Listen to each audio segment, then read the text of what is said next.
Olá, saúdo cada um de vocês com a graça e a paz de nosso Senhor Jesus Cristo. Amém? O meu nome é Miriam Anita e eu estou aqui para compartilhar com os irmãos aquilo que eu entendi do texto que eu vou ler do Manancial. O texto chama-se Palavra ao Vento. Quem escreveu foi a irmã Carla Machado. Então o texto não é meu, eu só vou dizer aquilo que eu entendi, ok? Quero lembrar também que este texto está no Manancial. O Manancial é uma publicação de meditações diárias da União Feminina Missionária Batista do Brasil, tá bom? Então, no Manancial, os textos vêm conforme o dia. Então, esse é o texto de hoje. Então, vamos orar. Amado e glorioso Pai, nós te agradecemos porque podemos estar juntos e podemos aprender de Ti. Que nós realmente sejamos transformados pela Tua Palavra a cada dia. Perdoa os pecados que cometemos, torna-nos melhores. É o que eu te peço em nome de Jesus. Amém. Bom, irmãos, então hoje o assunto é um assunto para mim muito pertinente, porque fala sobre palavras ao vento. E eu, pessoalmente, sou uma pessoa muito linguaruda. Eu falo demais e depois tenho que me arrepender, tenho que pedir perdão, tenho que consertar as situações. Eu já fui pior, eu estou menos pior. Mas este é um pecado que realmente me aflige demais, porque quando eu percebo, pelo impulso, eu já falei, isso não é nada bom. Bom, então o nosso texto escolhido na Bíblia é Tiago, capítulo 3, versículos de 1 a 12. Tiago, lá no Novo Testamento. Então, vocês podem me acompanhar. E diz assim: Meus irmãos, não sejam muitos de vocês mestres, pois vocês sabem que nós, os que ensinamos, seremos julgados com maior rigor. Todos tropeçam de muitas maneiras. Se alguém não tropeça no falar, tal homem é perfeito, sendo também capaz de dominar todo o seu corpo. Quando colocamos freios na boca dos cavalos para que eles nos obedeçam, podemos controlar o animal todo. Tomem também como exemplo os navios. Embora sejam grandes e impelidos por fortes ventos, são dirigidos por um leme muito pequeno, conforme a vontade do piloto. Semelhantemente, a língua é um pequeno órgão do corpo, mas se vangloria de grandes coisas. Veja como é grande o bosque e é incendiado por uma simples fagulha. Assim também a língua é um fogo, é um mundo de iniquidade. Colocada entre os membros do nosso corpo, contamina a pessoa toda, por inteiro. Incendia todo o curso de sua vida, sendo ela a primeira incendiada pelo inferno. Toda espécie de animais, aves, répteis e criaturas do mar doma-se e tem sido domada pela espécie humana. A língua, porém, ninguém consegue domar, e é um mal incontrolável, cheio de veneno mortífero. Com a língua bendizemos o Senhor e Pai, e com ela amaldiçoamos os homens, feitos à semelhança de Deus. Da mesma boca procedem bênção e maldição. Meus irmãos, não pode ser assim. Acaso pode sair água doce e água amarga da mesma fonte? Meus irmãos, pode uma figueira produzir azeitonas ou uma videira figos? Da mesma forma, uma fonte de água salgada não pode produzir água doce. Amém? Ai, irmãos, isso é tão sério. Bom, então o nosso texto de hoje fala sobre palavras ao vento. E eu vou, então, contar para vocês a história de um homem que ele não gostava muito do vizinho dele, e um dia ele resolveu fazer uma fofoca. E ele falou que aquele vizinho havia cometido um roubo, que ele era ladrão. E ele espalhou isso para muitas pessoas, de forma que uma foi contando para outra, como na internet, né? Quando a gente vai passando uma mensagem para outra, sem sequer se dar conta se aquilo é verdadeiro ou não, Aquela fofoca foi tomando vulto e acabou fazendo com que o vizinho daquele homem fosse preso. E ele ficou preso por roubo quase um ano. Um ano, até que averiguou-se que este vizinho era inocente e ele foi liberado. Mas o vizinho estava muito bravo, muito nervoso, porque ele passou muita humilhação, muitas coisas tristes que ele não merecia ter passado na prisão. Então ele resolveu abrir um processo contra aquele que o havia acusado por calúnia e difamação. Pois bem, o juiz recebeu aquele processo e viu que se tratava de calúnia e difamação, e por causa daquela calúnia, um homem tinha sido preso quase um ano até a averiguação total. Então o juiz resolveu chamar aquele homem ao fórum para esclarecer algumas dúvidas em relação àquele processo. E o juiz perguntou por que foi que ele foi tão leviano e disse coisas que ele não tinha certeza a respeito do seu vizinho.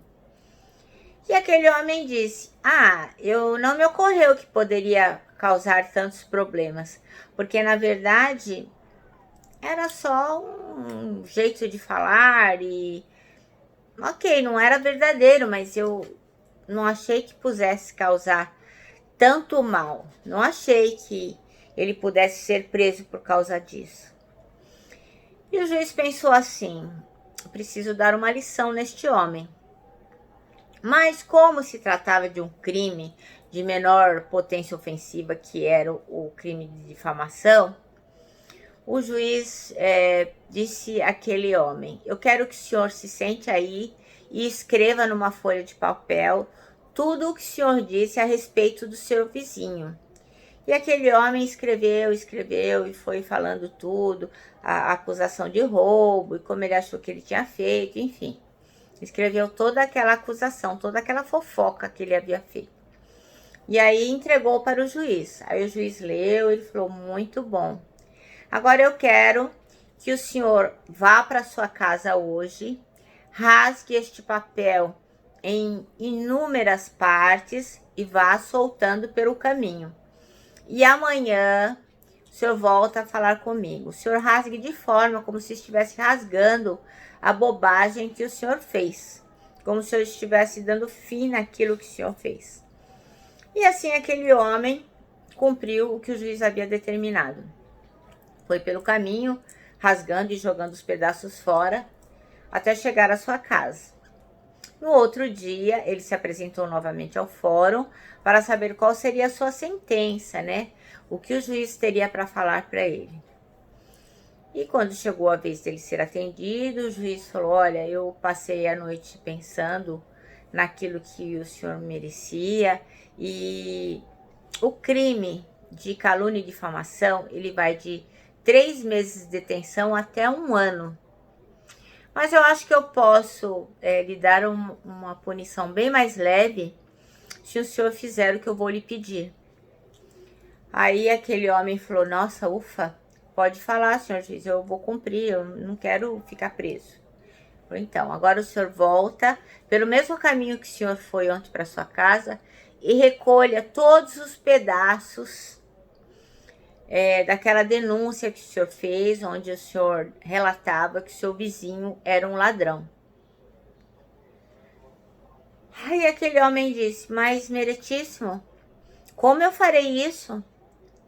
Eu rasguei em milhares de pedaços.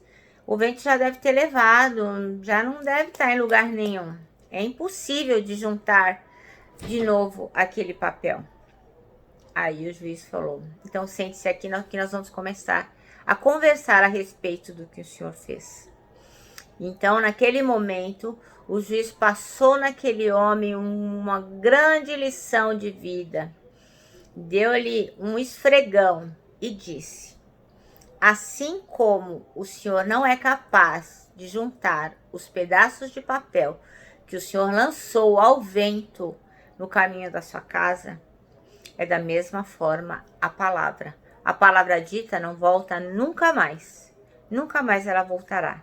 Então, de agora em diante, o Senhor tenha muito cuidado e seja dono da sua língua. Que o Senhor possa dominar a sua língua para não ser escravo das suas palavras. Dessa vez eu vou liberá-lo e que isso nunca mais aconteça. E aquele homem saiu apavorado do fórum, foi a seu vizinho, pediu desculpas, porque aí ele entendeu a gravidade do que ele tinha feito e quão prejudicial é uma palavra dita sem ter certeza. Pois é, irmãos. Então, hoje, nós vamos tratar sobre esse assunto através da irmã Carla Machado. E ela escolheu o versículo 2 do capítulo 3 de Tiago. E diz assim: se alguém não tropeça no falar, tal homem é perfeito, sendo também capaz de dominar todo o seu corpo. Aí a Carla, a autora do texto, diz que ela é muito falante, que ela adora conversar. Quem a conhece sabe que ela valoriza um bom papo, que ela gosta de café, tomar bolinhos quentinhos, comer com bolinhos quentinhos, e ela vai conversando e vai falando. E ela passa horas assim, sem problemas nenhum. Então, para ela, conversar é uma válvula de escape. E mais, quando ela está muito estressada, ela fala sem parar. Aí ela diz, se você é como ela, provavelmente você se pega falando besteiras que não gostaria. E às vezes, quando percebe, as palavras já saíram e não há mais o que fazer. Ainda que você não seja tão falante quanto eu, em algum momento você também já falou alguma besteira. Porque é quase que impossível isso não acontecer. Então ela revela que nas últimas férias ela estava na praia e ela estava observando as crianças brincando na areia. Aí ela pensou, nossa, as palavras são como esses pequenos grãos de areia jogados ao vento. Uma vez lançados, não voltam mais. Não voltam mesmo. As palavras lançadas são como flechas. Podem ferir mortalmente as pessoas ao redor. E como temos visto, flechas são disparadas para todos os lados. Em uma época de tamanha polarização, poucos são aqueles que estão se calando, dispostos a apenas ouvir. No dia de hoje, ela aconselha, comprometa-se a refletir antes de sair falando, ou até mesmo escrevendo. As palavras, elas deixam marcas, elas ficam tatuadas na alma da gente para sempre. Você tem que vigiar o que você diz para você, para os seus filhos, para as pessoas ao redor.